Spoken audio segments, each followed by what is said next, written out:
Tonight on What the Heck Do I Know's PM Update, Target Ambition and Work Prime segments. We're talking again about cutting your losses. Most of the time on our show, we cover subjects about reaching your goals, how to set SMART goals, and how the project management process can help you. So why are we doing a show about giving up? Well, there are many reasons why it might be a good idea to give up rather than keep going and getting no benefit out of a lot of extra work. Find out more when we return, so please stay tuned. What the Heck Do I Know presents PM Update with Leah and Mia. And now your host, Leah. Hey guys, I really enjoy making these videos for you, so if you get value from these, please hit like, subscribe, and leave me some comments. Welcome back to Target Ambition. I'm Leah. We've all been there when we're working towards a tough goal, and at some point we start wondering if we should give up or keep going. If we are extremely motivated and driven people, this is a difficult decision to make. Even if we aren't, if we do give up, we may feel like quitters and berate ourselves for not following through. But there are some very valid reasons for cutting your losses and moving on. Mia, what can you tell us about your stories tonight? Well, since we're talking about goals and work in the same show, I decided to enlist the help of our regular contributor, life coach Rachel Roberts again. Now, she has clients who regularly face this dilemma, whether they're working on goals or a work situation that just seems hopeless. Rachel works with her clients to identify if they want to quit just because something was more difficult than they originally thought, or if it really is better for them to cut their losses and move on. I'm looking forward to hearing more from Rachel then. Thanks, Mia. Do you know who said never quit on your dream, but learn to cut your losses and quit your plan if it's not working? We'll have the answer to this question and Mia's stories when we return, so stay tuned.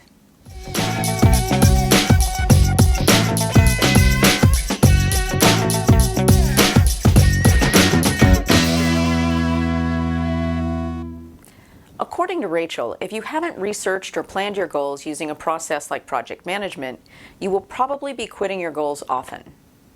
But if you do the research and set SMART goals, you will usually just need to adjust your expectations.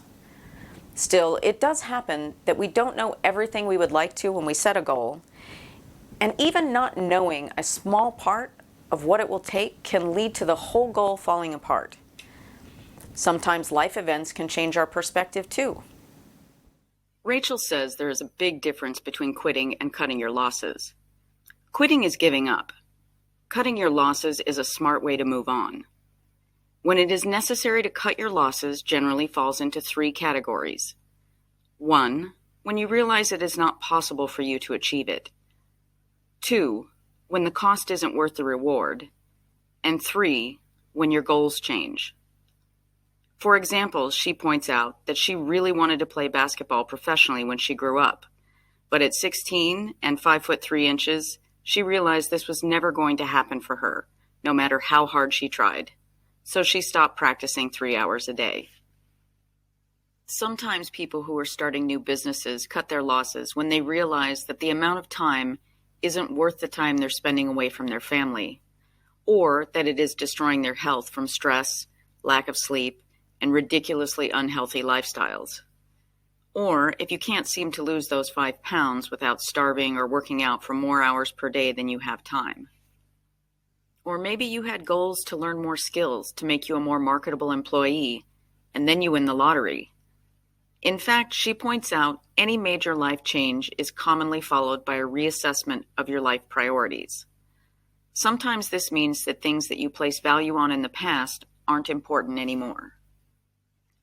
Rachel says that when one of her clients is questioning their goals situation, they will contact her to talk it through. If you don't have the advantage of a life coach to talk you through whether you're making excuses or legitimately need to let something go, you can review the examples that she gave, and as long as you're really honest with yourself about fitting into one of those categories, you can let it go. Rachel also encourages her clients not to think or verbally refer to it as quitting or giving up. What you are doing is cutting your losses. Your losses are all of the resources you put into it that you won't get back. Time, money, and space in your head. And why does Rachel encourage this behavior? Because as long as you put resources towards a goal you are never going to achieve, you're wasting those resources that could be put towards other goals. In the earlier example of the man who was starting a new business and neglecting his family, he needed to recover his general health and redefine his life priorities. He always thought that he was starting the business for them, for their security, for a legacy to leave his children. But he and his family both decided his presence was more important than all the other stuff. With everything you do in life, you're trading something for it. You trade hours of your life and brain power at work in order to get a paycheck. You trade money for food. You trade extra money for food that is brought to you. You trade an hour of sleep to watch that one last episode before bed. Everything is a trade-off, and you should always strive to make those trades worth it and right for you. Regardless of the reason for cutting your losses, there is a best practice that you can follow. Make a plan for what you're going to do next. If you didn't have a SMART goal the last time, make sure you have one this time. If you cut your loss on a goal because it was not healthy, then get healthy again. If it was taking too much time away from your family, then spend time with your family. Whatever you need to do to get back into balance, then pick more balanced goals to strive for the next time. Rachel encourages her clients to remember that the elements of good trading are cutting losses, and cutting losses. As long as you have followed the process and developed SMART goals aligned with your priorities, you should be able to reach whatever target you set for yourself. Even though it's Rachel's job as a life coach to encourage people to do the tough things and work their way through any obstacle that comes up, she says there is no point in pushing people into misery. Reaching your goals is supposed to make you a better person, feel good about yourself, and give you a sense of accomplishment. If all you're getting out of it is negative, or if you are chasing a dream that is never going to happen, then it's definitely time to move on. That makes a lot of sense, Mia. Our thanks to you and Rachel for sharing her perspective on this. I guess I need to forget about my plans to join the WNBA like she did. And the answer to our quote question from the top of the show. Do you know who said, never quit on your dream, but learn to cut your losses and quit your plan if it's not working? That was Ken Poirot. Now, the quote question for the second half of the show. Do you know who said, most people will choose unhappiness over uncertainty? Now, cutting losses on goals is one thing. They're internal, specific to you, and in general don't affect too many people around you except perhaps your immediate family. But what about cutting your losses at a job? How do you know when it's time? When should you do it? Why should you do it? And how do you do it? The answer to all these questions coming up next in our Work Prime segment, so stay tuned.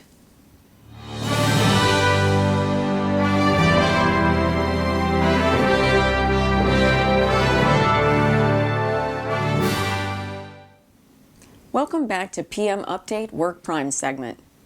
Cutting your losses with a job has very different consequences than doing this with a goal. Now, for most of us, our job is a means of supporting ourselves and families, and it isn't as easy to just walk away. There are real negative implications if we don't do it in a way that provides a smooth transition to something else. Some of us have the added pressure of identifying who we are with what we do. It can be how we define ourselves, and that can make it even harder to admit that it isn't working. In this next segment, Mia and Rachel talk about the indicators that it really is time to cut your losses at a job and what to do about it. Rachel says the same 3 categories for cutting losses on a goal also apply to jobs. But since there are more nuances to this category, she breaks them down into smaller categories so it's easier to recognize your specific situation. In our first category, when you realize it is not possible to do your job, the subcategories might be that you are either not qualified, overworked, or there is something or someone that is blocking your efforts, making it impossible to produce. If you are not qualified, you don't necessarily need to leave, depending on what you need to do or learn to be qualified. If you are unable or unwilling to do or learn these things, that's another story. If the cost does not equal the reward, Your situation might be that you aren't being valued or paid in line with what you contribute. Or perhaps it is affecting your health or not in line with the work-life balance that you want. If pay is the issue and you have made a good case for why you should be paid more and your boss does not listen, this is a clear indication. Not meaning to suggest that if you don't get a raise, it's time to move on. There may be many reasons why they can't. If they listen and acknowledge your contributions, then at least you know they see your value even if they can't compensate you for it. When your goals change, you might start feeling like you don't fit in, or there is no room to advance when you are ready to move up, or you just don't want to do it anymore. These might seem like unimportant details compared to some of the other things we listed earlier, but not fitting in and not being able to grow can be emotionally damaging over a long period of time. Rachel says the difference she has noticed over the years with her clients is that with goals, most of the time they just need to make adjustments and continue with their plan.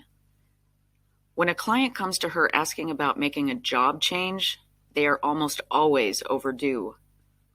They need to make a job change either for their health, family, or their sanity. In addition to those reasons, Rachel encourages them to make the change because there's something better out there for them, and reminds them that there is a difference between giving up and knowing when you've had enough. Since your decision to cut your losses and move on in a work situation has serious implications for not just you, she counsels doing it with grace, proper notice, and either another job in hand or the ability to support yourself and family for at least 6 months while you look for something else. The best way for you to leave any job is with another one in hand. Step 1 must be to start looking if you haven't already. It's easier to find a job when you already have one, and you'll be able to take the time to evaluate a new offer without the desperation of needing a paycheck as soon as possible.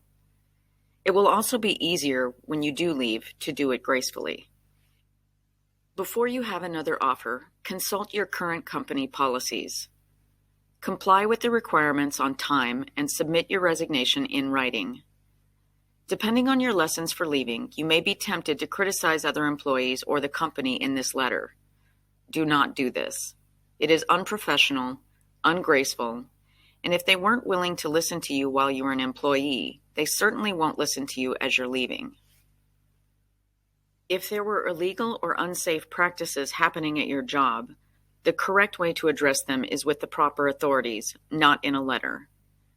Leaving in a positive way can help if you ever need a reference or if there is a change in situation and you end up wanting to go back to that company in the future. Be willing to assist in the transition. If they ask, do your best to train who will be taking over your duties. Provide transition documentation for whoever will be taking on your projects, and leave as much information on what you are doing and what issues there are on the projects you leave behind. In fact, be as helpful as you can to make your exit as smooth as possible. If company policy was the problem for you, the other employees aren't necessarily at fault, and maintaining a good and professional reputation with them might help you out in the future. Rachel says that most of the clients she has counseled through the process of leaving a toxic work environment have actually used the exit process as a type of healing. It feels good to be able to rise above a bad situation and treat the people involved with dignity and respect, even when they might not deserve it. And if the problem was more you than them, it feels good to close a chapter in your life and not have to think about how you could have done it differently later. Often the boss that criticized them will compliment them on how professional they are. That all sounds like great advice, Mia. It isn't easy to move on from some work environments because we spend a majority of our lives at work, and it makes sense that closing a door calmly and firmly would be helpful to getting ourselves back on track. As always, Rachel seems to be on point. Finally, the answer to our second quote question for the day. Do you know who said, most people will choose unhappiness over uncertainty? That was Tim Ferriss. That's all I have for What the Heck Do I Know's PM Update with Leah and Mia and our Target Ambition and Work Prime segments for this week. Thank you for watching and see you next time on our next episode of PM Update. Good night. Don't forget to hit like and subscribe. I love seeing comments too.